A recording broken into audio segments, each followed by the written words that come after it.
Hi everyone, welcome to Savita Nisu YouTube channel. ನಾನು ನಿಮ್ಮ ಸವಿತಾ. ಬನ್ನಿ, ನಾನಿವತ್ತಿನ ದಿನ ನಿಮಗೆ ಡ್ರೈ ಎಣ್ಗಾಯಿ ಮಾಡೋದು ಹೇಗೆ ಅಂತೇಳ್ಬಿಟ್ಟು ತೋರಿಸ್ಕೊಡ್ತಾ ಇದ್ದೀನಿ. ಅದಕ್ಕೆ ಏನೇನೆಲ್ಲ ಇಂಗ್ರೀಡಿಯೆಂಟ್ಸ್ ಕೂಡ ತೊಗೊತಾ ಇದ್ದೀನಿ, ಯಾವ ಥರ ಬರುತ್ತೆ ಅಂತಲೂ ಕೂಡ ನಾನು ನಿಮಗೆ ತೋರಿಸ್ತಾ ಹೋಗ್ತೀನಿ. ನೋಡೋಣವಾ ಇಂಗ್ರೀಡಿಯೆಂಟ್ಸ್ ಹೇಗೆಲ್ಲ ಏನೆಲ್ಲ ತೊಗೊಂಡಿದ್ದೀನಿ ಅಂತ ಹೇಳ್ಬಿಟ್ಟು. ಬನ್ನಿ, ನಾನು ಏನೇನು ಇಂಗ್ರೀಡಿಯೆಂಟ್ಸ್ ತೊಗೊಂಡಿದ್ದೀನಿ ಡ್ರೈ ಎಣ್ಗಾಯಿ, ಮಸಾಲ ಎಣ್ಗಾಯಿ ಮಾಡೋದು ಹೇಗೆ ಅಂತೇಳಿ, ಅದಕ್ಕೆ ಏನೆಲ್ಲ ಇಂಗ್ರೀಡಿಯೆಂಟ್ಸ್ ತೊಗೊಂಡಿದ್ದೀನಿ ಅಂತೇಳಿ ನಾನು ನಿಮಗೆ ತೋರಿಸ್ತಾ ಹೋಗ್ತೀನಿ. ನಾನಿಲ್ಲಿ ಎಣ್ಗಾಯಿ ಮಾಡೋದಕ್ಕೆ ನಾನು 1/4 kg ಬದನೆಕಾಯನ್ನು ತಗೊಂಡು ಈ ಥರ ಎಲ್ಲ ಹೆಚ್ಕೊಂಡು 4 ಭಾಗವಾಗಿ ಅರಿಶಿನ ಮತ್ತು ಉಪ್ಪನ್ನು ಹಾಕಿ ತೊಳೆದಿಟ್ಕೊಂಡಿದ್ದೀನಿ. ಯಾಕೆಂದರೆ ಇದ್ರದ್ದು ಕನೆ ಎಲ್ಲ ಹೋಗಬೇಕು, ಸೊಗಡಿರುತ್ತೆ ಇದ್ರ ಮೇಲೆಲ್ಲ, ಅದೆಲ್ಲ ಹೋಗುತ್ತೆ ಮತ್ತು ಕಪ್ಪಾಗಲ್ಲ ಅಂಥೇಳಿ ನಾನು ಈ ಥರನ ಮಾಡ್ತೀನಿ.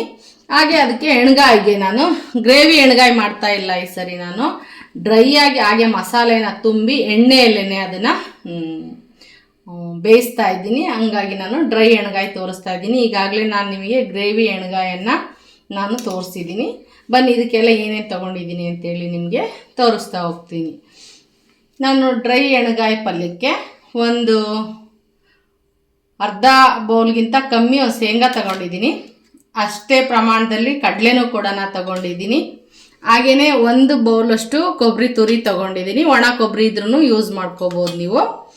ಹಾಗೆಯೇ 1/4 ಬೌಲಷ್ಟು ಕುರೆಸೆಣ್ಣೆ ಪುಡಿ, ಗುರೆಳ್ ಪುಡಿ ಅಂತ ಹೇಳ್ತೀವಿ ಅಥವಾ ಕುರೆಸೆಣ್ಣೆ ಅಂತಲೂ ಹೇಳ್ತೀವಿ, ಅದ್ರ ಪುಡಿ ತಗೊಂಡಿದ್ದೀನಿ. ಹಾಗೆಯೇ ಸ್ವಲ್ಪ ಬೆಲ್ಲನೂ ಕೂಡ ತಗೊಂಡಿದ್ದೀನಿ.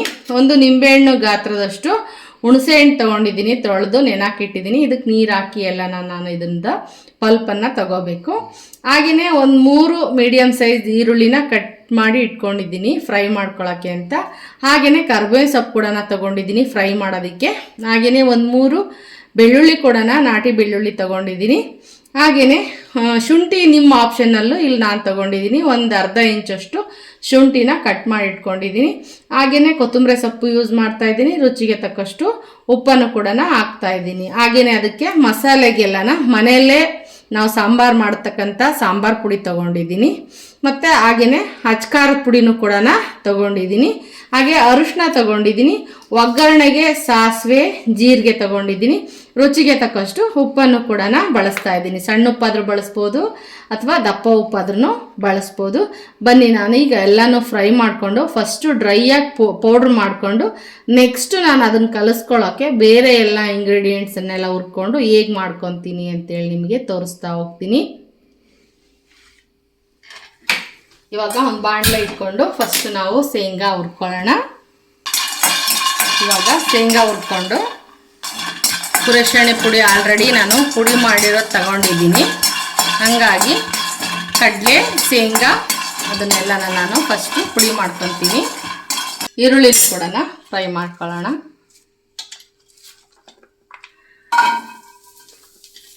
ಇದಕ್ಕೆ ಸ್ವಲ್ಪ ಆಯಿಲನ್ನು ಹಾಕಿ ಫ್ರೈ ಮಾಡ್ಕೊಳ್ಳೋಣ ಈರುಳ್ಳಿನ.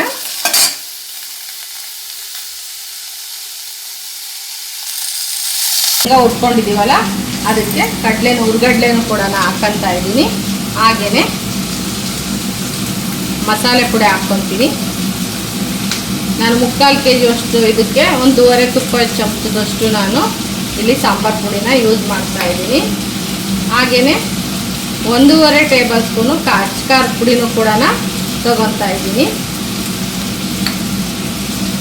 ಹಾಗೆಯೇ 1/4 ಟೇಬಲ್ ಸ್ಪೂನಷ್ಟು ಜೀರಿಗೆನೂ ಕೂಡ ಯೂಸ್ ಮಾಡ್ತಾ ಇದ್ದೀನಿ. ಏನು ಕುರೆಸೆಣ್ಣೆ ಪುಡಿ ತೊಗೊಂಡಿದ್ನಲ್ಲ ಅದನ್ನು ಕೂಡ ಇದಕ್ಕೆ ಸೇರಿಸ್ತಾ ಇದ್ದೀನಿ.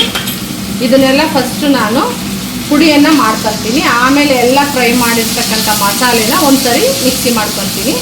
ಹಾಗೆಯೇ ರುಚಿಗೆ ಎಷ್ಟು ಬೇಕೋ ಅಷ್ಟು ಉಪ್ಪನ್ನು ಯೂಸ್ ಮಾಡ್ಕೊಳ್ಳೋಣ. ಇಲ್ಲಿ ಸ್ವಲ್ಪನೇ ನಾನು ಉಪ್ಪನ್ನು ಹಾಕ್ಕೊತಾ ಇದ್ದೀನಿ. ಇವಾಗ ಇದನ್ನು ಒಂದ್ಸರಿ ಮಿಕ್ಸಿ ಮಾಡ್ಕೊತೀನಿ ಎಲ್ಲ. ನೋಡಿ, ಈ ಥರ ನಾನು ಪುಡಿ ಮಾಡಿಕೊಂಡು ಅಷ್ಟನ್ನು ಕೂಡ ಒಂದು ಬೌಲ್ಗೆ ಹಾಕ್ಕೊತಾ ಇದ್ದೀನಿ. 3/4 ಭಾಗ ಇದು ನುಣ್ಣಗಾದರೆ ಸಾಕು. ಈ ಥರ ಲೈಟಾಗಿ ಒಂದು ತಡಿ ಬರಬೇಕಷ್ಟೇ, ಚೆನ್ನಾಗಿರುತ್ತೆ ಮಸಾಲೆ ಚೆನ್ನಾಗಿ ಬೆಂದ್ಕೊಂಡಾಗ ಅಂತ. ಇವಾಗ ಈ ಎಲ್ಲ ಥರ ಈರುಳ್ಳಿ, ಕಾಯಿ ಎಲ್ಲನೂ ಹಾಕ್ಕೊಂಡು ಒಂದ್ಸರ್ತಿ ನಾವು ಮಿಕ್ಸಿ ಮಾಡ್ಕೊಳ್ಳೋಣ.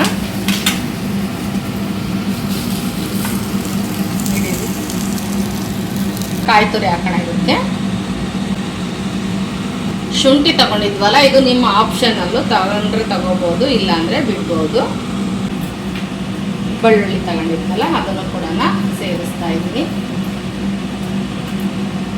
ಇದಕ್ಕೂ ಸ್ವಲ್ಪ ಉಪ್ಪನ್ನು ಸೇರಿಸಿ ಸ್ವಲ್ಪನೇ ಆಮೇಲೆ ಬೇಕಾದ್ರೆ ಎಲ್ಲ ಒಟ್ಟಿಗೆ ಹಾಕೋಣಂತೆ. ಒಟ್ಟು ಟೋಟಲಾಗಿ 1.5 ಟೇಬಲ್ ಸ್ಪೂನಷ್ಟು ಉಪ್ಪು ಬೀಳಬೇಕು ಈ ನಾನು ತಗೊಂಡಿರೋ ಅಂಥ ಬದನೆಕಾಯಿ. ಇವಾಗ ಇದನ್ನ ನುಣ್ಣಗೆ ಪೇಸ್ಟ್ ಮಾಡ್ಕೊಳ್ಳೋಣ. ಕರ್ಬೇವಿನ ಸೊಪ್ಪು ಸ್ವಲ್ಪನ ಬಿಸಿ ಮಾಡಿ ಮಿಕ್ಸಿಯಲ್ಲಿ ಬ್ಲೆಂಡ್ ಮಾಡ್ಕೊಳ್ಳೋಣ. ಅಷ್ಟು ಪೇಸ್ಟ್ ತಗೊಂಡಿದ್ನಲ್ಲ ಅದ್ರ ರಸನ ಯೂಸ್ ಮಾಡಿಕೊಂಡು ಪೇಸ್ಟ್ ಮಾಡ್ಕೊತಾ ಇದ್ದೀನಿ. ಜಾಸ್ತಿ ನೀರನ್ನು ಯೂಸ್ ಮಾಡೋಂಗಿಲ್ಲ ಇದಕ್ಕೆ. ಈ ಥರ ಇದನ್ನು ಕೂಡ ಗಂಧವಾಗಿ ಪೇಸ್ಟ್ ಮಾಡ್ಕೊಂಡಿಲ್ಲ ನಾನು, ಅದನ್ನು 3/4 ಭಾಗದಷ್ಟು ನುಣ್ಣು ಮಾಡ್ಕೊಂಡಿದ್ದೀನಿ. ಇವಾಗ ಇದನ್ನು ಇದಕ್ಕೆ ಸೇರಿಸೋಣ. ಪುಡಿಗೆ ಏನು ಹುಣಸೆ ರಸ ಇಲ್ಲ ಇತ್ತಲ್ಲ ಅದರೊಳಗೆ ನಾವು ಇದೆಲ್ಲ ಮಸಾಲೆನ ಕಲಿಸ್ಕೋಬೇಕು. ಹಾಗೆಯೇ ಬೆಲ್ಲನೂ ಕೂಡ ತಗೊಂಡಿದ್ನಲ್ಲ ಅದನ್ನು ಕೂಡ ನಾವು ಇದಕ್ಕೆ ಹಾಕ್ಕೋಬೋದು, ಅಥವಾ ನುಣ್ಣು ಮಿಕ್ಸಿ ಮಾಡಬೇಕಾದ್ರೂ ಕೂಡ ಹಾಕ್ಕೋಬೋದು, ಅಥವಾ ಮೇಲೂ ಕೂಡ ಇದನ್ನು ಹಾಕ್ಕೋಬೋದು. ನಾನಿಲ್ಲಿ ಒಂದ್ಸರಿ ಮಿಕ್ಸಿಯಲ್ಲಿ ಹಿಂಗೆ ಉಳಿಸಿ ಹಾಕ್ತೀನಿ. ಮಿಕ್ಸಿಗೆ ಹಾಕ್ಕೊಂಡೆ ಹಾಕ್ತೀನಿ. ತರಿಯಾಗಿ ಇದನ್ನು ಕೂಡ ಮಾಡ್ಕೊಂಡಿದ್ದೀನಿ. ಚೆನ್ನಾಗಿರುತ್ತೆ. ಅತಿ ನಯಸ್ಸಾದರೆ ರುಚಿ ಬರೋದಿಲ್ಲ. ಹಂಗಾಗಿ ನಾನು ಒಂದು 3/4 ಭಾಗದಷ್ಟು ಎಲ್ಲನೂ ಕೂಡ ಮಿಕ್ಸಿ ಮಾಡ್ಕೊಂಡಿದ್ದೀನಿ. ಮಿಕ್ಸ್ ಮಾಡ್ಕೊತೀನಿ. ಅತಿ ತೆಳ್ಳಗೂ ಆಗಬಾರ್ದು, ಇದು ಗಟ್ಟಿನೇ ಇರಬೇಕು. ಇಡ್ಲಿ ಹಿಟ್ಟಿಗಿಂತ ಸ್ವಲ್ಪ ಗಟ್ಟಿನೇ ಇರಬೇಕು. ಇದಕ್ಕೆ ನಾವು ಒಂದು ಸ್ವಲ್ಪ ಇವಾಗ ಎಣ್ಣೆ ಮತ್ತು ಎಷ್ಟು ರುಚಿಗೆ ಉಪ್ಪು ಬೇಕೋ ಅಷ್ಟನ್ನು ನಾವು ಇಲ್ಲಿ ಆಲ್ರೆಡಿ ನಾನು 1 ಸ್ಪೂನ್ ಹಾಕಿದ್ದೀನಿ. ಈಗ 1/2 ಸ್ಪೂನು ಇದಕ್ಕೆ ಸೇರಿಸ್ತಾ ಇದ್ದೀನಿ.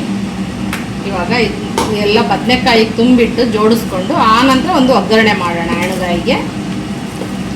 ಇದಕ್ಕೆ ಸ್ವಲ್ಪ ಆಯಿಲ್ ಹಾಕೋಣ.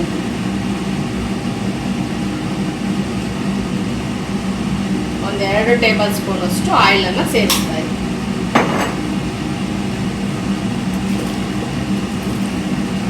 ಇವಾಗ ನಿಮ್ಮ ಬದನೆಕಾಯಿಗೆಲ್ಲ ತುಂಬೋಣ. ಕೂಡ ಒಂದು ಸ್ವಲ್ಪ ಮಿಕ್ಸ್ ಮಾಡಿಕೊಂಡು ನಾವು ಇವಾಗ ಒಂದೊಂದೇ ಬದನೆಕಾಯಿ ನೀರನ್ನೆಲ್ಲ ನೀಟಾಗಿ ಬಸ್ಕೊಂಡು ಇದಕ್ಕೆ ಸ್ಟಫಿಂಗ್ ಮಾಡಿ ಇಡೋಣ.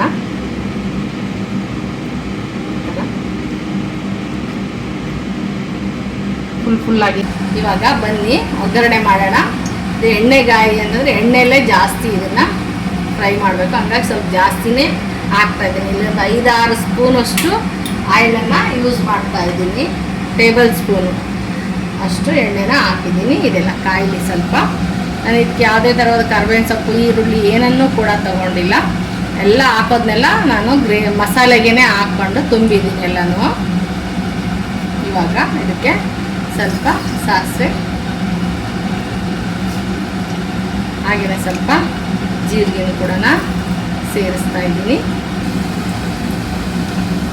ಇದಕ್ಕೆ ಸ್ವಲ್ಪ ಅರಿಶಿನ ಸೇರಿಸ್ಬಿಟ್ಟು ನಂತರ ನಾನು ಏನೆಲ್ಲ ಸ್ಟಫಿಂಗ್ ಮಾಡ್ಕೊಂಡಿದ್ದೆನೆಲ್ಲನ ಒಂದೊಂದನ್ನಾಗಿ ಇಡ್ತಾ ಇದ್ದೀನಿ ಇದರಲ್ಲಿ.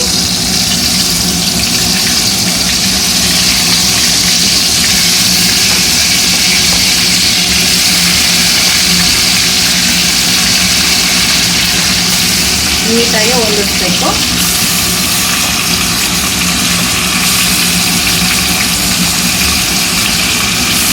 ಇವಾಗ ಎಲ್ಲ ಗ್ರೇವಿ ಇತ್ತಲ್ಲ ಇದನ್ನೆಲ್ಲನ ಮಧ್ಯ ಎಲ್ಲನ ಕೆಳಗೆ ಹಾಕೋಣ ಎಲ್ಲನ. ಹಾಗೆಯೇ ಸ್ವಲ್ಪ ಇದು ತುಂಬಿ ಉಳಿದಿರ್ತಕ್ಕಂಥ ಗ್ರೇವಿ ಇದೆಯಲ್ಲ ಅದನ್ನು ಕೂಡ ಮೇಲ್ಗಡೆ ಹಾಕ್ತೀನಿ. ಸ್ವಲ್ಪ ಸಣ್ಣ ಉರಿಲೇನೆ ಎಣ್ಣೆಲೇ ಅದು ಫ್ರೈ ಆಗಬೇಕು. ಕುಕ್ಕರ್ ಲಿಡ್ಡನ್ನು ಕ್ಲೋಸ್ ಮಾಡೋದು ಬೇಡ. ಇದನ್ನೆಲ್ಲ ಹಾಕ್ಬಿಟ್ಟು ಮಿಕ್ಸ್ ಮಾಡಬಾರ್ದು ಚಮಚದಲ್ಲಿ. ಹಾಗೆಯೇ ಮೇಲೆ ನಿಧಾನವಾಗಿ ಹಾಕ್ಬಿಟ್ಟು ಲಿಡ್ಡನ್ನು ಕ್ಲೋಸ್ ಮಾಡಬೇಕು. ಉರಿಯನ್ನು ಸಣ್ಣಗೆ ಮಾಡಿ ನಾವು ವೇಟ್ರನ್ನು ತೆಗೆದುಬಿಟ್ಟು ಹಾಗೆಯೇ ಅದನ್ನು ಬೇಯಿಸಬೇಕು. ಒಂದು ಸ್ವಲ್ಪ ಚೆನ್ನಾಗೆ ಬೇಯುತ್ತೆ ಅಂದಾಗ ಈ ಲವೆ ಜಾಸ್ತಿ ಬರುತ್ತೆ. ಆವಾಗ ಮತ್ತೆ ನಾವು ಒಂದು ಸರ್ತಿ ಆ ಬದನೆಕಾಯನ್ನು ತಿರುಗಿಸಿ ಮತ್ತೆ ಒಂದೊಂದ್ಸರಿ ಫ್ರೈ ಮಾಡ್ಕೋಬೇಕು. ತೋರಿಸ್ತೀನಿ ನಾನು ಇವಾಗ ಹೇಗಾಗುತ್ತೆ ಅಂತ ಹೇಳ್ಬಿಟ್ಟು. ಬನ್ನಿ ನೋಡೋಣ ಹೇಗೆ ಬಂದಿದೆ ನೋಡೋಣ. ಅವೇ ಬರ್ತಾ ಇದೆ, ಹಂಗಾಗಿ ನೋಡಿ ಯಾವ ಥರ ಆಗಿದೆ. ಇವಾಗ ಇನ್ನೊಂದ್ಸರಿ ಇದನ್ನ ಪಲ್ಟಾಯಿಸಿ ಇನ್ನೊಂದು ಸ್ವಲ್ಪ ಹೊತ್ತು ಬೇಯಿಸೋಣ, ಕೂಗ್ಸೋದು ಬೇಡ. ಇವಾಗ ಬನ್ನಿ ಒಂದು ಸರ್ತಿ ಇದನ್ನ ಪಲ್ಟಾಯಿಸೋಣ.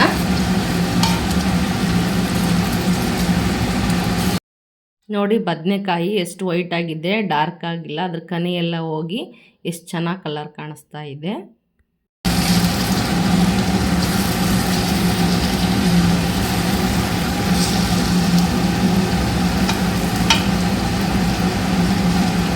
ಇದನ್ನು ಕೂಡ ಹಾಗೆಯೇ ಬೇಯಿಸಿ ಲಿಡ್ಡನ್ನು ಕ್ಲೋಸ್ ಮಾಡಿ ವೆಯ್ಟ್ರನ್ನು ಇಡಲ್ಲ. ಬನ್ನಿ ಇವಾಗ ನಾನು ಸ್ಟವನ್ನು ಆಫ್ ಮಾಡ್ತಾ ಇದ್ದೀನಿ. ಇದು ಸ್ವಲ್ಪ ತಣ್ಣಗಾದ್ಮೇಲೆ ಹೇಗೆ ಬಂದಿದೆ ಅಂತೇಳಿ ನಾನು ನಿಮಗೆ ತೋರಿಸ್ತೀನಿ.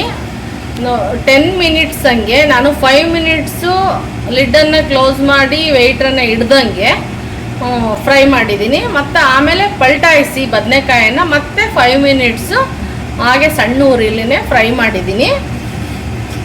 ಹೇಗೆ ಬಂದಿದೆ ಅಂತ ಹೇಳ್ಬಿಟ್ಟು ನಾನು ನಿಮಗೆ ಇದು ತಣ್ಣಗಾದ್ಮೇಲೆ ತೋರಿಸ್ತೀನಿ ನಿಮಗೆ, ಆಯಿತಾ? ಓಪನ್ ಮಾಡೋಣ, ಹೇಗೆ ಬಂದಿದೆ ಅಂತ ನೋಡೋಣ. ನೋಡಿ, ನೀರನ್ನು ನಾನು ಯೂಸೇ ಮಾಡಿಲ್ಲ, ಹುಣಸೆ ರಸ ಮಾತ್ರ ಹಿಂಡ್ಕೊಳ್ಳೋಕ್ಕೆ ನಾನು ನೀರನ್ನು ಯೂಸ್ ಮಾಡಿಕೊಂಡು ಅದನ್ನು ಕಲಿಸ್ಕೊಂಡು ಮಾಡಿರೋದು. ನೋಡಿರಿ ಎಷ್ಟು ನೀರೇನು ಅಂಶನೇ ಇಲ್ಲ, ಆ ಥರ ಡ್ರೈ ಆಗಿದೆ ಎಲ್ಲನೂ ಕೂಡ. ನಿಮಗೆ ಇದನ್ನು ಸರ್ವಿಂಗ್ ಬೌಲ್ಗೆ ಹಾಕ್ಬಿಟ್ಟು ನಾನು ನಿಮಗೆ ತೋರಿಸ್ತೀನಿ ಆ ಥರ ಟೇಸ್ಟು. ಇದನ್ನ ಹಿಂಗೆಲ್ಲ ತಿನ್ಬೋದು ಅಂತಲೂ ಕೂಡ ನಾನು ನಿಮಗೆ ಹೇಳ್ತೀನಿ. ನೋಡಿ ಯಾವ ಥರ ಬಂದಿದೆ ಎಣ್ಗಾಯಿ ಅಂತೇಳಿ, ನೀರಿನ ಅಂಶ ಅನ್ನೋದೇ ಇಲ್ಲ. ಇದನ್ನು ನಾವು ಸಂಜೆ ಟೀ ಜೊತೆ ಸ್ನ್ಯಾಕ್ಸ್ ಥರನೂ ಇದನ್ನು ತಿನ್ಬೋದು. ಮತ್ತು ಅನ್ನಕ್ಕೆ ಗ್ರೇವಿಯಾಗೂ ಯೂಸ್ ಮಾಡ್ಕೋಬೋದು, ಚಪಾತಿಗೆ, ರೊಟ್ಟಿಗೆ ತುಂಬಾ ಚೆನ್ನಾಗಿರುತ್ತೆ. ಮತ್ತು ಹಾಗೆ ನಾವು ಸ್ಟೋರ್ ಮಾಡ್ಕೋಬೋದು, 8 ತಿಂಗಟ್ಲೆ ನಾವು ಇಟ್ಕೋಬೋದು ಇದನ್ನು. ಏಕೆಂದರೆ ಹುಣಸೆ ರಸ ಬೆಲ್ಲ ಬಿದ್ದಿರೋದ್ರಿಂದನ ತುಂಬಾ ಚೆನ್ನಾಗಿರುತ್ತೆ. ಏನಾದರೂ 2-3 ದಿವಸ ಪಿಕ್ನಿಕ್ಕು ಟೂರು ಅಂತ ಏನಾದರೂ ಹೊರಗಡೆ ಹೋದರೆ ಆವಾಗೂ ಕೂಡ ಇದನ್ನು ತೊಗೊಂಡೋಗ್ಬೋದು. ಯಾವುದೇ ರೀತಿಯ ಒಂದು 5-6 ದಿವಸದ ತನಕನೂ ಕೂಡ ಹಾಳಾಗೋದಿಲ್ಲ, ನೀರು ಮುಟ್ಟಿಸ್ದಂಗೆ ಬಳಸಿದರೆ. ಹಾಗೆ ನಿಮಗೆ ಬೇಕು ಅಂದರೆ ಸ್ವಲ್ಪ ಚಿಕ್ಕದಾಗಿ ಈರುಳ್ಳಿನೂ ಕೂಡ ನೀವು ಹಾಕೋಬೋದು, ತುಂಬಾ ಚೆನ್ನಾಗಿರುತ್ತೆ. ಬನ್ನಿ ಟೇಸ್ಟ್ ಮಾಡೋಣ ಹೇಗಾಗಿದೆ ಅಂತೇಳಿ. ಬನ್ನಿ ಇವಾಗ ಒಂದು ಬದನೆಕಾಯಿ ತೊಗೊಳ್ಳೋಣ, ಟೇಸ್ಟ್ ಹೇಗೆ ಬಂದಿದೆ ಅಂತ ನೋಡೋಣ.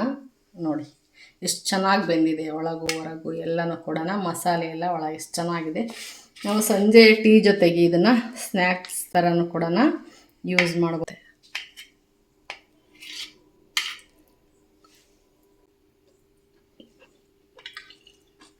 ಸಖತ್ತಾಗಿರುತ್ತೆ ನೋಡಿ. ಈ ಥರ ಒಂದ್ಸರಿ ಮಾಡ್ಕೊಳ್ಳಿ.